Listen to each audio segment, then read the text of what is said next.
Hello, it's time for another First Chapter Friday. Happy Friday.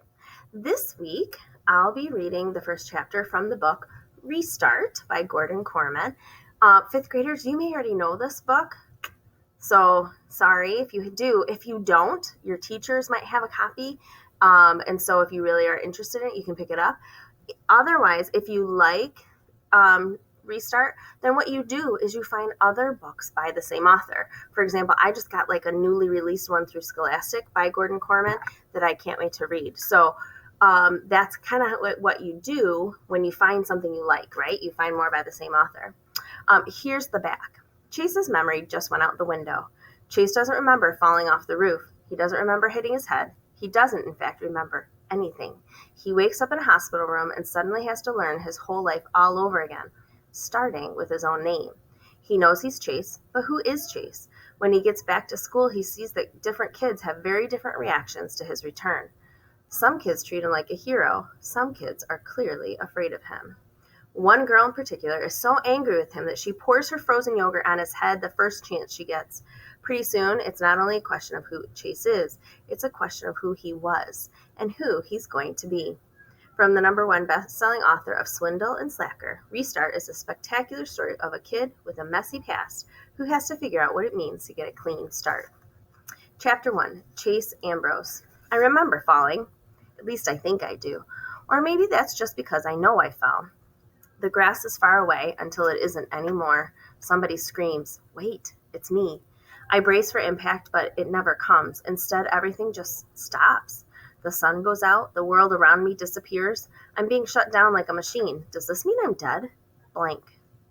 The light is harsh, fluorescent, painful. I squeeze my eyes shut, but I can't keep it out. It's an explosion. Voices are babbling all around me. You can't mistake the excitement. He's awake. Get the doctor. They said he'd never. Oh, Chase. Doctor!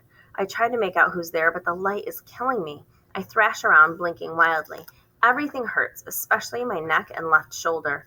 Blurry images come into focus. People standing and sitting in chairs. I'm lying down, a sheet over me, white, which makes the brightness even worse.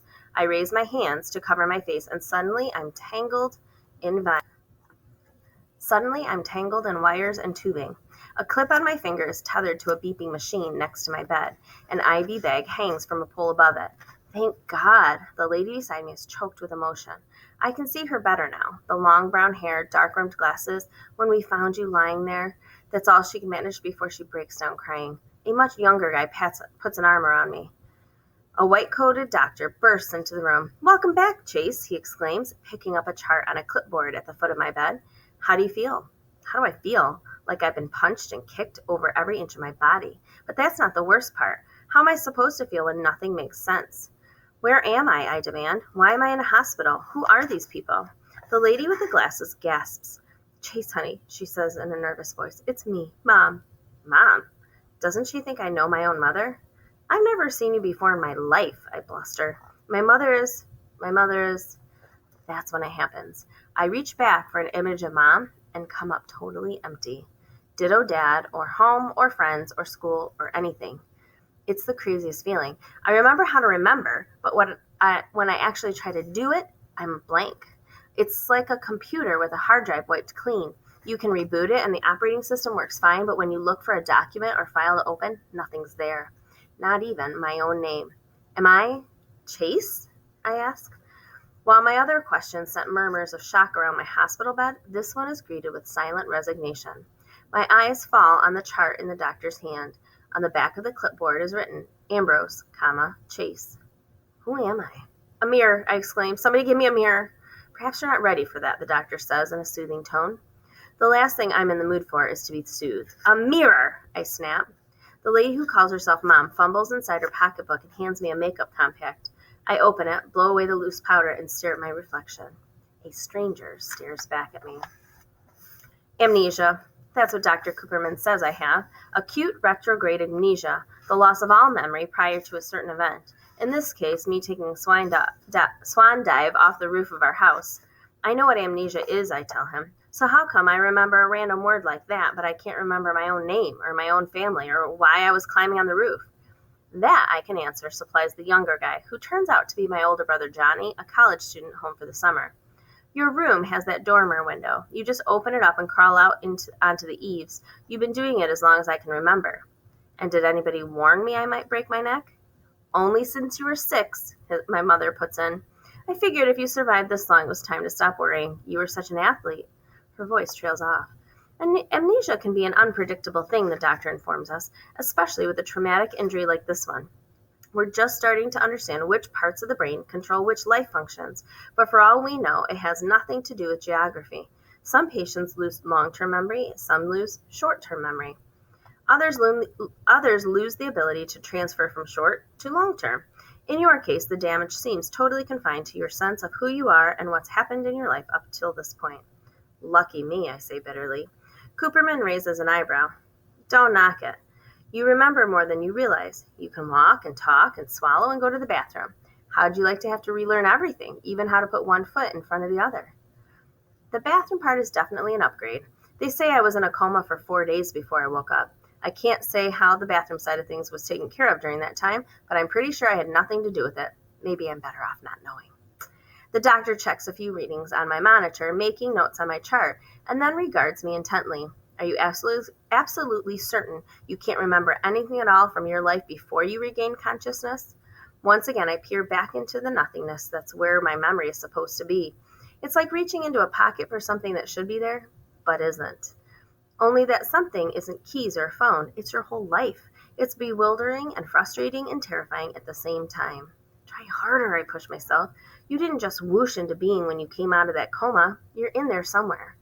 A vague image starts to form, so I bear down, concentrating with all my might, trying to wrestle it into focus. What is it? Johnny asked breathlessly. At last the details sharpen into view. I see a little girl, maybe 4 years old, wearing a blue dress with white lace. She seems to be standing in some kind of garden. At least she's surrounded by greenery. Oh, there's this girl, I begin, struggling to keep the picture in my head. Girl? Cooperman turns to my mother. Does Chase have a girlfriend? I don't think so, Mom replies. It isn't like that, I insist. This is a little kid. Helene, my mother asks. The name means nothing to me. Who's Helene? Dad's kid, Johnny supplies, our half-sister. Dad, sister. I search for a connection between these words and the memories they should trigger. My mind is a black hole. There might be a lot in there, but it can't get out. Are the two of them close? Cooperman inquires. Mom makes a face. Doctor, after the accident, my ex-husband came to shout and accuse and punch the emergency room wall. Have you seen him here since then, while his son lay in a coma? That should give you an idea of the relationship between my boys and their father and his new family.